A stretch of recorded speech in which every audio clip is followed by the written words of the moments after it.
मनसे अध्यक्ष राज ठाकरे यांनी आज मुख्यमंत्री एकनाथ शिंदे यांच्या वर्षा या निवासस्थानी भेट देऊन बाप्पाचं दर्शन घेतलं। राज ठाकरे यांनी यावेळी गणपतीची आरती केली आहे। मुख्यमंत्र्यांनी त्यांचं शाल पुष्पगुच्छ देऊन स्वागतही केलंय। त्याचप्रमाणे त्यांना गणेशाची मूर्ती भेट म्हणून देत त्यांचा सन्मान केला।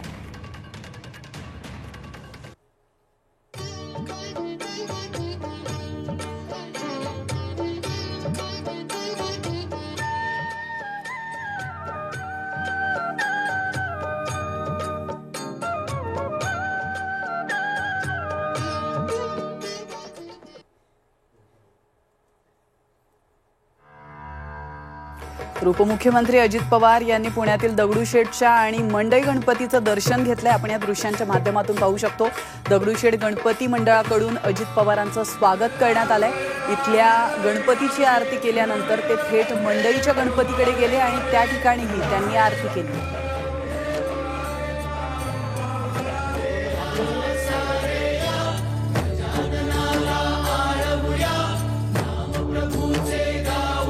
तर मुंबईतल्या वरळी भागातल्या आदर्श नगर सोसायटीमधला गणपती बाप्पा आपण पाहतोय।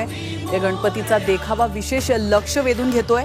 युनेस्कोचा जागतिक वारसा असणारे छत्रपती शिवाजी महाराज टर्मिनस या ठिकाणी अगदी हुबेहूब उभारण्यात आलंय। तर गणपत बडे या आणि कुटुंबियांच्या या बाप्पासाठीची ही सजावट रोहित तोंडलेकर आणि साथीदारांनी चित्रित केली। तर बॉलिवूडचे सुपरस्टार शाहरुख खान आणि सलमान खान यांनी काल रात्री मुख्यमंत्री एकनाथ शिंदे यांच्या घरी जाऊन त्यांच्या गणपतीचं दर्शन घेतलंय। शाहरुख सोबत त्यांची मॅनेजर पूजा ददलानीही उपस्थित असल्याचं आपण पाहिलं। तर सलमान सोबत त्याची बहीण अर्पिता आणि मेवणा आयुष शर्मा देखील होते।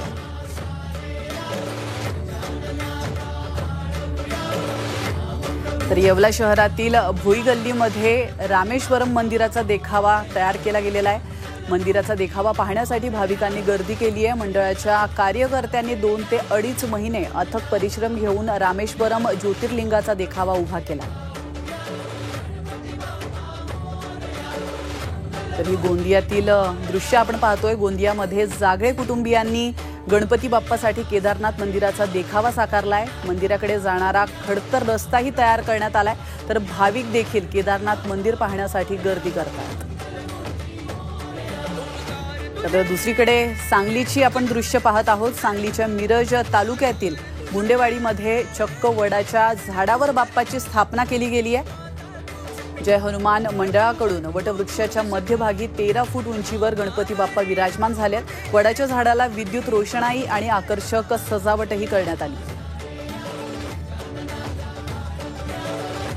तर टोरंटोमधील ब्रॅम्प्टन या शहरामध्ये गणेशोत्सवाचं सेलिब्रेशन करण्यात आलंय। यावेळी भारतीयांनी पारंपरिक वेशामध्ये ढोल ताशा वाजवत गणरायाचा सोहळा आनंदाने साजरा केलाय। कॅनडाचा राजा अशी या गणपतीची ओळख आहे आणि विशेष म्हणजे एकीकडे कॅनडा भारत तणावाचं वातावरण असताना देखील दुसरीकडे हिंदू धर्मियांनी अशा पद्धतीने सेलिब्रेशन केल्यामुळे चर्चा रंगते।